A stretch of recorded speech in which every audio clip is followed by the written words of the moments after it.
Hello students, आप सभी को हमारे YouTube चैनल केमिस्ट्री स्टडी में स्वागत है। तो आज हम लोग एक नया चैप्टर पढ़ने वाले हैं, जिस चैप्टर का नाम है, जिस यूनिट का नाम है सॉलिड स्टेट, यानी ठोस अवस्था। ठोस की अवस्था के बारे में हम लोग को जानना है। इससे पहले हम लोग विलियन के चैप्टर पढ़ लिए हैं, यानी दूसरा यूनिट पढ़ लिए हैं। हम लोग का पढ़ना है अब क्या, ठोस की अवस्था यानी सॉलिड स्टेट। तो आइए हम लोग जानते हैं कि सॉलिड स्टेट होते हैं क्या। तो यहाँ पर लिख देते हैं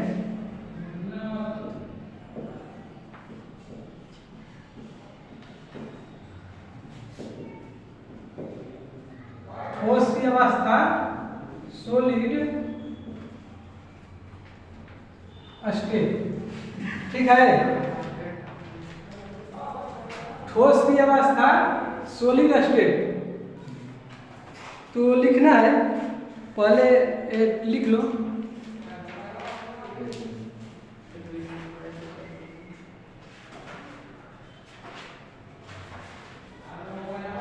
ठोस की अवस्था सॉलिड स्टेट।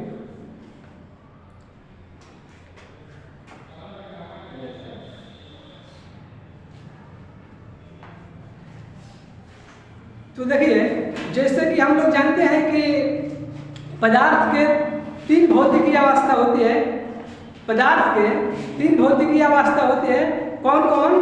ठोस, द्रव और गैस, यानी सॉलिड, लिक्विड और गैस, मतलब तीन अवस्था होती है। तो हम लोग का पढ़ना क्या है, ठोस की अवस्था यानी सॉलिड स्टेट के बारे में हम लोग को जानना है, जो कि इस चैप्टर का पहला लेसन है।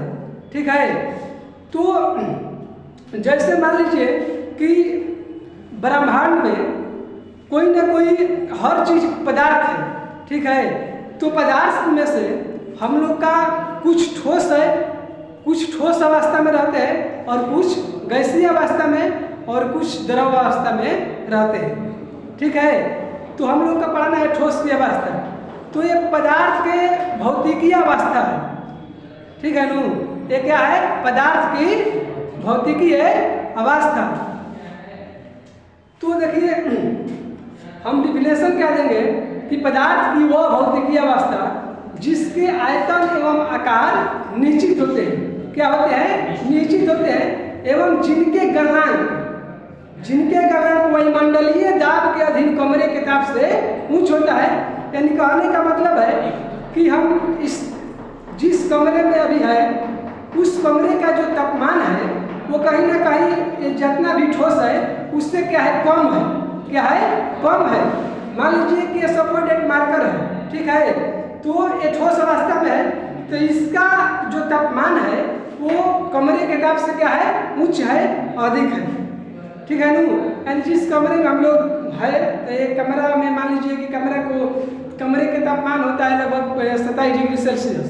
ठीक है, तो कमरे के तापमान से इसका तापमान अधिक है।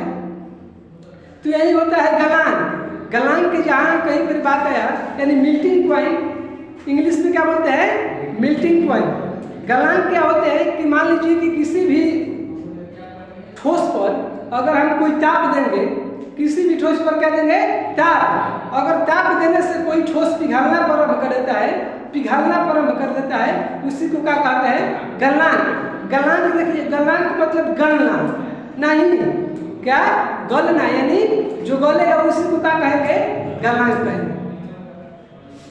तो लिखिए,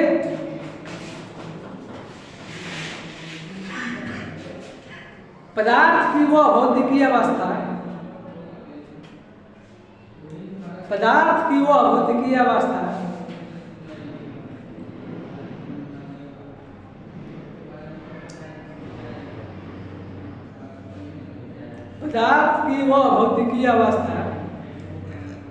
जिनके आकार एवं आयतन निश्चित होते हैं, जिनके आकार एवं आयतन निश्चित होते हैं,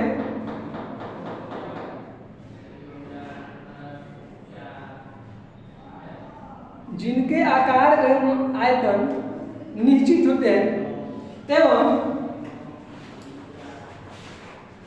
जिनके गलनांक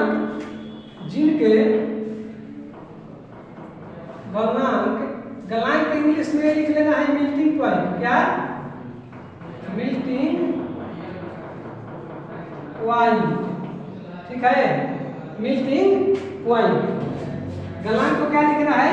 मेल्टिंग पॉइंट। हो गया। एवं जिनके गलनांक वायुमंडलीय दाब के अधीन, वायुमंडलीय दाब को किसमें मापा जाता है? वायुमंडलीय दाब को एटीएम, इकाई क्या होता है? एटीएम।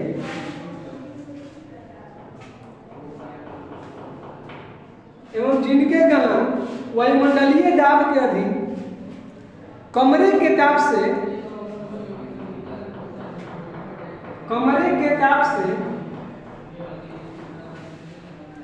उच्च होते हैं, एवं जिनके गलनांक वायुमंडलीय दाब के अधीन कमरे के ताप से उच्च होता है,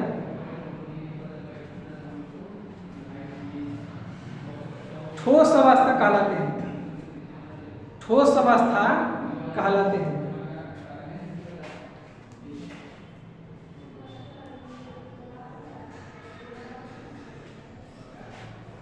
ठोस अवस्था कहलाते हैं। हो गया। जो गलनांक होगा वो क्या होगा कि कमरे के ताप से उच्च होगा, ठीक है। माने इसका जो ताप होगा किसी भी ठोस का, वो क्या कमरे के ताप से ऊंच होगा, उसी को क्या कहते हैं? ठोस अवस्था कहते हैं, ठीक है। तो हम लोग का गलनांक आ गया कि गलनांक, यहाँ पर एक गलनांक आया है, गलनांक यानी मेल्टिंग पॉइंट। तो इसको हम लोग जानेंगे कि मेल्टिंग पॉइंट क्या होते हैं, यानी गलनांक क्या होते हैं।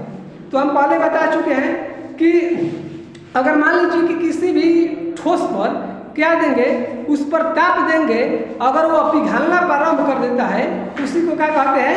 गलनांक कहते हैं। यानी डिफिनेशन के साथ में हम कह सकते हैं कि वह तापक्रम जिस पर कोई ठोस पिघलना प्रारंभ कर दे, उसी को क्या कहते हैं? गलनांक, ठीक है। तो हम लोग लिखेंगे क्या? गलनांक।